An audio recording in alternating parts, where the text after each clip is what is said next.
Hey guys, Pastor Mark here. It's Friday, April 2nd, and that means it's Good Friday. Speaking of Good Friday, have you ever wondered what day Jesus was crucified on? I know it seems like kind of a strange question, but it's something that I've actually thought about for quite a while. So actually, back in 2004, I had purchased an audio Bible, and I was on my way to church one day, and as I was driving, I was listening to it, and this scripture came on. I wasn't really sure at the time where this scripture was found, but I have obviously since then found this scripture, and it's actually found in Matthew chapter 12, verse 40. And it says, "For as Jonah was 3 days and 3 nights in the belly of a huge fish, so the Son of Man will be 3 days and 3 nights in the heart of the earth." So I heard that as I was driving, and I'm like, now wait a minute. If he was crucified on Friday evening and he arose on Sunday morning, how on earth do you get 3 days and 3 nights out of that, right? It just didn't make a whole lot of sense to me. So as I'm driving along and I'm thinking about this, I'm like, well, my Sunday school teacher is actually going to seminary, and they probably teach him in seminary what day Jesus was actually crucified on. So I'll just ask him. So fast forward a little bit, I got into Sunday school and I sat through the class, and we were going through a study in the book of John, and we wrapped all of that up, and he said his final prayer, and he was getting ready to dismiss us. I said, before we go, could I ask you a question? He's like, sure, what's your question? I said, well, what day was Jesus actually crucified on? And everybody just stopped and turned and stared at me. I was silent. You could have heard a pin drop, right? So, of course, obviously that didn't deter me. So I said, well, obviously it wasn't on Friday because the Bible clearly says 3 days and 3 nights. I said, I don't care how you do the math. You don't get 3 days and 3 nights from Friday evening to Sunday morning. Well, of course, some of the people in the class, they started speaking up. Well, if you look at the way that the Jewish day runs, then this, and then somebody else was talking about, if a partial day is considered a whole day, and just going off on these different things. None of that satisfied me. And of course, obviously, the Sunday school teacher could tell that. So he said, well, I'll tell you what I'll do. Is I'm going to look in my most trusted commentary, and this evening when we get back together, I'll let you know what it says. I'm like, okay, cool. So Sunday evening rolled around, and as we normally did with traditional church, we'd get back together on Sunday evening, we'd have service, and then hang out for a little bit. And so we were in the back pews, just kind of hanging out for a little bit, and he came up to me with his commentary, and he handed it to me. And this was the moment when I realized that there's actually controversy about what day that Jesus was crucified on. So as I'm looking through it, it came to the part on the Friday crucifixion, and it said, well, it's really not hard to reconcile the Friday crucifixion if you just simply ignore Matthew 12:40. I'm like, what? Ignore Matthew 12:40? How do you just ignore a verse of Scripture just to prove your point? I mean, because it goes against your point. I'm like, my goodness. So, I'm frustrated, and I'm like, that didn't answer my question. So that set me on this journey to try to figure out what day was Jesus actually crucified on. I mean, if he was crucified on Friday, how does that reconcile 3 days and 3 nights? I mean, because the Bible is inerrant, right? There's no flaws in it. There's nothing that's wrong. So if it says 3 days and 3 nights, then Jesus must have been in the center of the earth 3 days and 3 nights. And so I started looking in the Bible, and I started studying all of these things, and I came up with an answer. But before we get there, let's look at what we actually know. Okay, on the night that Jesus was crucified, actually began just after 12 a.m., where Jesus and the disciples went into the Garden of Gethsemane to pray. And Jesus had taken Peter, James, and John further up onto the hill, and then he had separated himself, and he began to pray. This is when he asked God to take away the cup, but not my will, your will.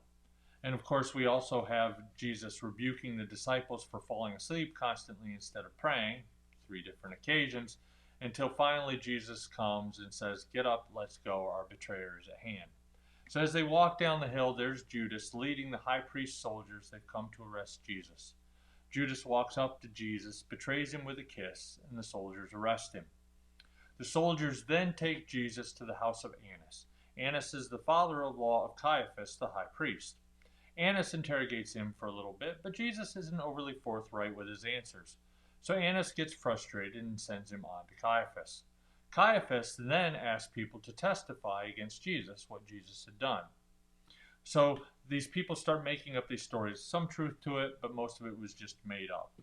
And after a few people had testified, Caiaphas said enough. I mean, it was so ludicrous that even he had to stop it. So he looked at Jesus. He said, "Speak plainly. Are you the Messiah? Are you the Son of God?" And Jesus says, "I am as you said." So Caiaphas tears his clothing and he says, "You've all heard it for yourselves. You've heard the blasphemy. There's no reason for any more testimony. He is worthy of death." So then they take Jesus to Pilate to have Pilate, as the governor of Judea at the time, to crucify Jesus. So they arrive at the Praetorium where Pilate was spending his time during the Passover feast, and it's around 6 a.m.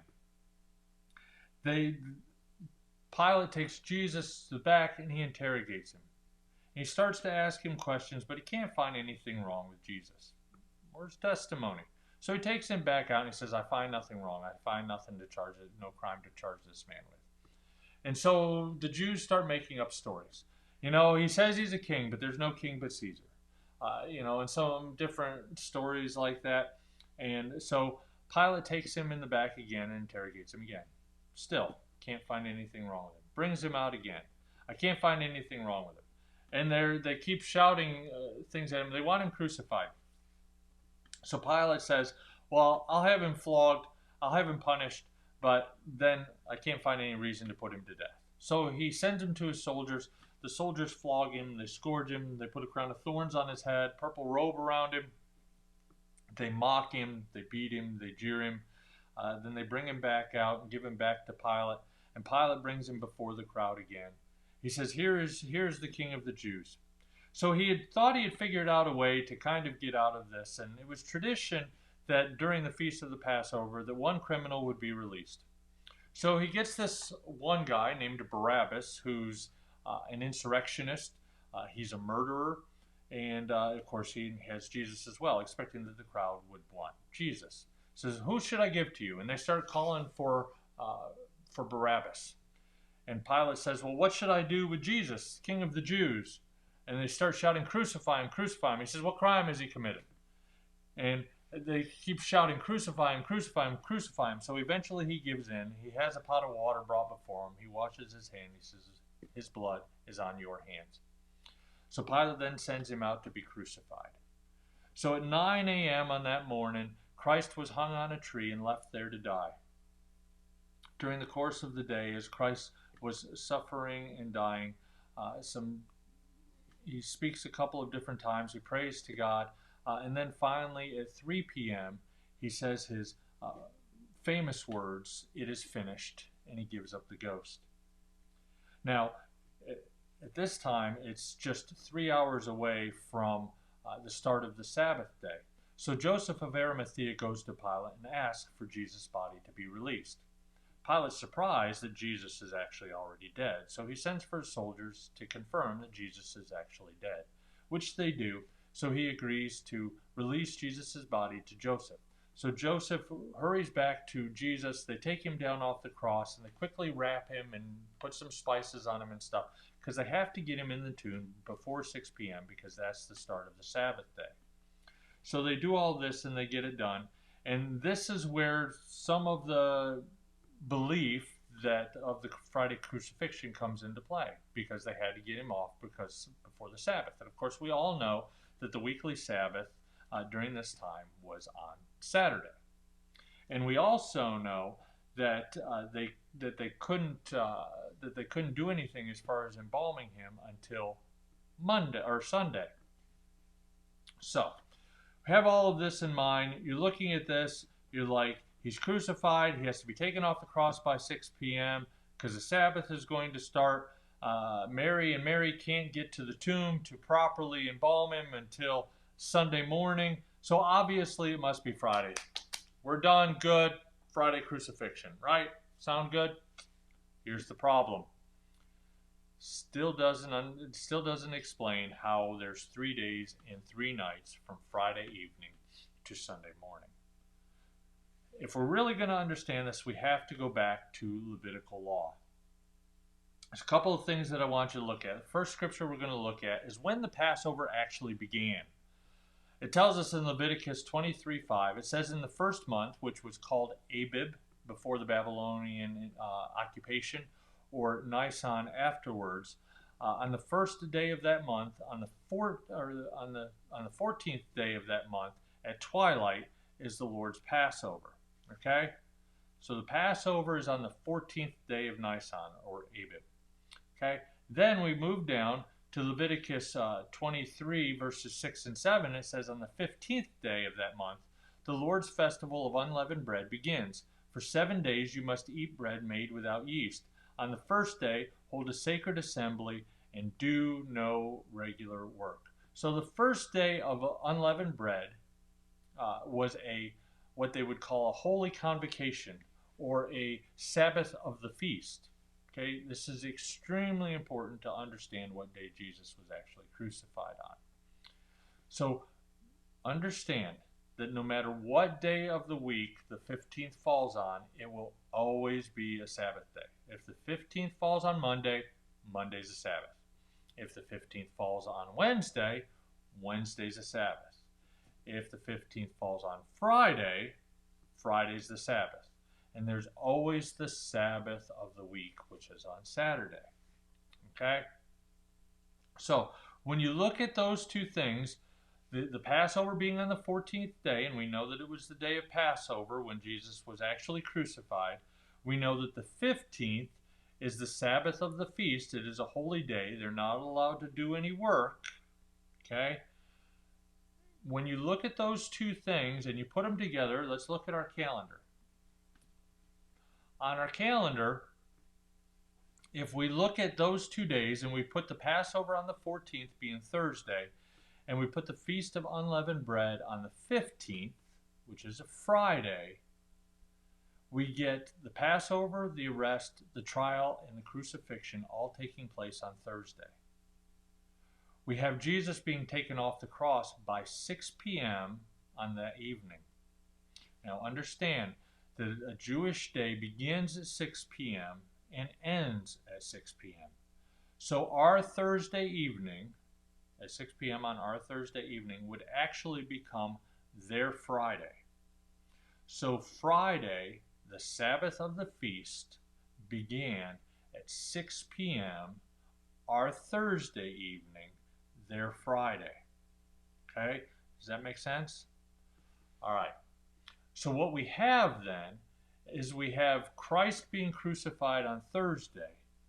We have a Sabbath of the feast on Friday, a weekly Sabbath on Saturday, and then on Sunday is the first day that the women could have gone to the tomb to embalm the body. So you actually had 2 Sabbath days in a row. So when you look at it that way, you can have a better understanding of how there could be 3 days and 3 nights of Jesus being in the center of the earth, right? Because you have Friday night, which would have been our Thursday evening. Jesus had to be taken down by 6 p.m. So from 6 p.m. to 6 a.m., that's Friday night. From 6 a.m. to 6 p.m., that's Friday day. Okay, you got 1 day, 1 night. From 6 p.m. to 6 a.m., you have Saturday night. From 6 a.m. to 6 p.m., you have Saturday day. From 6 p.m. to 6 a.m., you have Sunday night. And from 6 a.m. to whatever time Christ actually arose on Sunday morning, you have Sunday day. So you have 3 nights, 3 days. A couple other things that I want to point out real quick that may help us with this. It's actually really cool. Let's go back to our calendar. If you set up the days of the week the way that I said, where the 14th is a Thursday and the 15th is a Friday, then that's going to make Palm Sunday, the day of the triumphal entry, on the 10th day of Nisan. Why is the 10th day of Nisan important? Well, let's look at this scripture. Exodus 12:3 says, "On the 10th of this month they are each one to take a lamb for themselves according to their father's household, a lamb for each household." Now what that means is that the paschal lamb, the lamb that is going to be sacrificed, is actually selected on the 10th day of Abib. And if we reckon that the 14th was Thursday and the 15th was Friday, then the 10th actually falls on Sunday, which is the day of the triumphal entry, the day that Jesus rode in the town, and the day that Jesus presented himself as the King of Kings, the returning King, the conquering King, the Messiah. This is when all the messianic prophecies start taking place that Jesus doesn't in any way, shape, or form try to squelch. Okay? This is when the Passover lamb would have been selected. So that's really cool, right? You look at that and you think, wow, man, if the Passover lamb is selected on the 10th day of Abib and Jesus rides into Jerusalem, that's pretty cool the way that God worked that, right? I think it's pretty awesome, when you look at the way that God worked all of these things out. There's one other thing that I want to point out real quick, is that Jesus died at 3 p.m. on the day of Passover. Now, technically, according to Levitical law, the Passover lamb was supposed to be crucified at twilight. But it was tradition, actually, at this time, that the Passover lamb was actually crucified around 3 p.m. So Jesus is actually crucified on the day of Passover at 3 p.m. at the time that they would traditionally sacrifice the Passover lamb. Coincidence? I think not. So when you put all of these things together, I think you can get a pretty clear understanding, at least I hope you do, of a Thursday crucifixion, which of course is going to help Matthew 12:40 make absolute sense. 3 days and 3 nights. It doesn't work out any other way unless there was a Thursday crucifixion. Just one more point before I go. In doing this, let me just say, it doesn't really matter. Whether Jesus was crucified on Thursday or Friday, we can debate it. We can have all these conversations and stuff. I just do this because I love to get into these things. I love to look at the scripture and try to make sure that when this scripture says this and this scripture makes sense, how do they make sense? How do they get along? How do they harmonize with one another? So I spend a lot of time looking into those types of things and trying to work it out. But in doing that, I don't want anybody ever to just for it to cause them a problem. I don't want it to become a stumbling block to anyone because we're told it's Good Friday, it's Good Friday, it's Good Friday. And here you are, Pastor Mark, you're telling us this is on Thursday. Was it Thursday? Was it Friday? We can ask God when we get there.